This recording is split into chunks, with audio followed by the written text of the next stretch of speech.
원리를 찾아라의 원리입니다. 학생들이 저랑 닮았대요. 저희 학과 전공책이에요. 과목명은 물리화학입니다.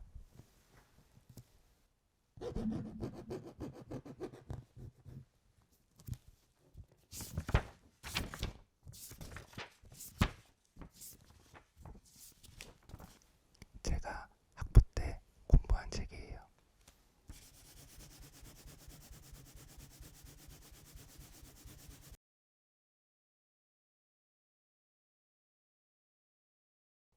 오늘은 2023년 노벨 화학상 수상 분야인 양자점에 대한 이야기를 한번 해보도록 하겠습니다.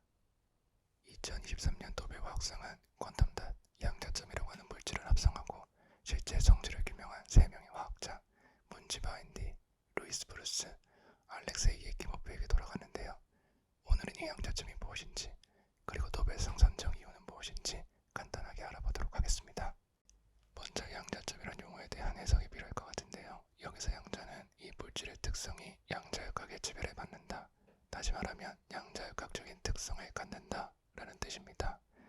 양자역학이라고 하면 위치를 정확하게 알 수 없다든지 아니면 벽을 통과한다든지 또 아니면 고양이가 죽었지만 살았다든지 하는 아마도 한두 번쯤은 들어보셨을 만한 진수까지만 딱히 와닿지는 않는 그런 이론인데요.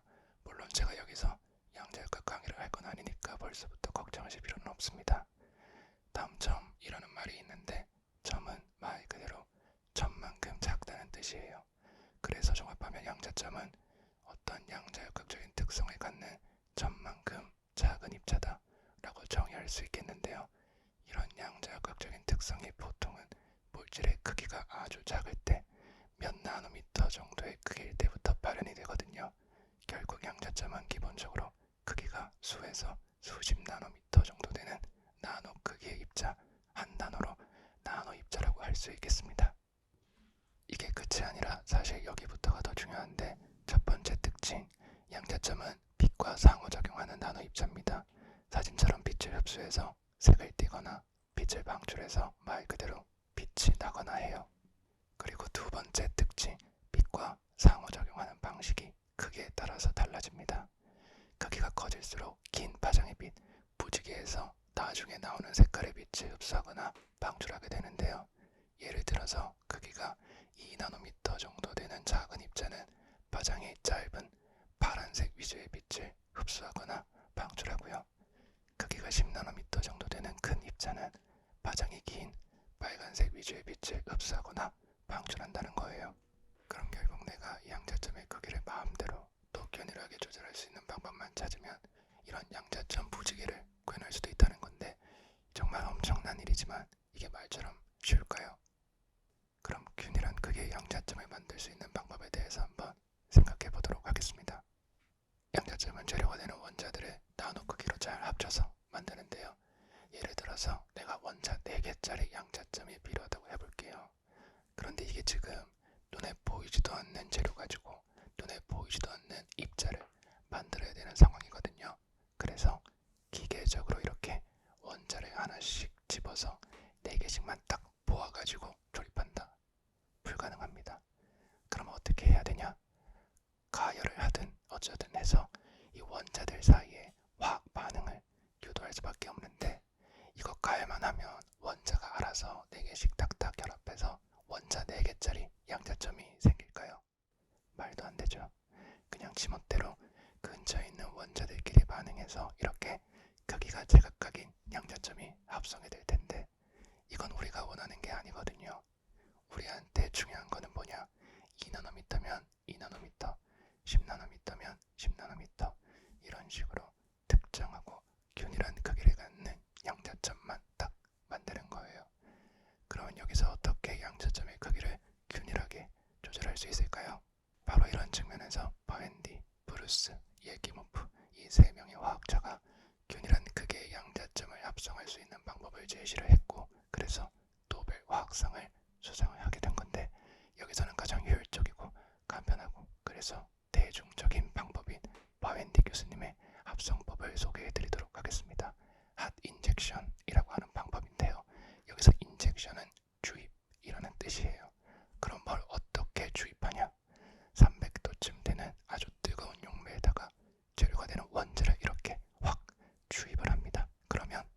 여러분 설탕 데워 보셨나요? 달고나 만들 때 설탕가루 가열하면 얘네가 막 오그라들면서 서로 뭉쳐서 덩어리가 형성이 되죠. 비슷하게 이 원자들도 갑자기 뜨거운 용매에 들어가서 확 가열이 되니까 서로 뭉쳐서 원자 몇 개 수준의 아주 작은 덩어리를 형성하게 됩니다. 이런 덩어리를 핵이라고 하는데 이 핵을 구성하는 원자의 개수는 당연히 제멋대로일 거예요. 우리가 뭔가 조절을 한 것도 아니고 할 수도 없는 상황이니까요. 자, 이제 이 핵의 주변에 있는 원자들이 달라붙으면서 입자를 형성하게 되는데요. 이거 잘 보세요. 한 번에 8개씩 총 4번 붙는다고 치면 작은 핵의 경우에는 한 번, 2번, 3번, 4번 이렇게 크기가 이만큼 성장을 했네요. 그럼 큰 핵은 어떨까요? 한 번, 2번, 3번, 4번 똑같이 한 번에 8개씩 총 4번 붙었는데 이만큼밖에 성장을 못했어요. 사실 당연한 거예요. 원래 크기가 더 컸으니까 원자가 더 붙었을 때 크기가 덜 변한다는 거죠. 그래서 작은 핵이 성장하는 속도가 큰 핵이 성장하는 속도에 비해서 더 빠르기 때문에 이 두 입자의 크기가 점점 같아지게 될 거고요. 여기에 더해서 작은 핵과 큰 핵의 표면 상태를 비교를 했을 때 여기서 표면 상태라고 하면 표면에 있는 원자들의 결합 상태를 말하는 건데요. 한번 보세요. 정상적인 결합에 비해서 작은 핵의 표면 결합이 큰 핵의 표면 결합에 비해서 더 많이 굽어져 있죠. 어느 쪽이 더 불안정해 보여요? 작은 쪽이 더 불안정해 보이죠. 그런데 자연이 제일 싫어하는 게 바로 이런 불안정한 상태거든요. 자연은 이런 거 못 참아요. 그래서 이런 불안정한 상태를 빨리 해소하고 싶어 하는데 어떻게 하면 해소할 수 있을까요? 크기를 크게 만들면 되는 거 아니에요. 큰 게 더 안정하다면서요. 그래서 상대적으로 불안정한 작은 핵의 원자가 달라붙는 속도가 상대적으로 안정한 큰 핵의 원자가 달라붙는 속도보다 더 빠르고요. 또 그래서 결국 작은 입자는 빨리 성장하고 큰 입자는 천천히 성장하기 때문에 이 두 입자의 크기가 점점 같아지게 됩니다.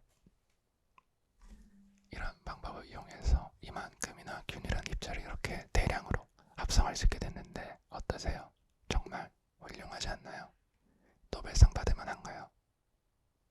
이제 여기서 재료가 되는 원자를 적게 넣어주면 균일한 크기의 작은 양자점을, 많이 넣어주면 마찬가지로 균일한 크기의 큰 양자점을 얻을 수 있는 거예요.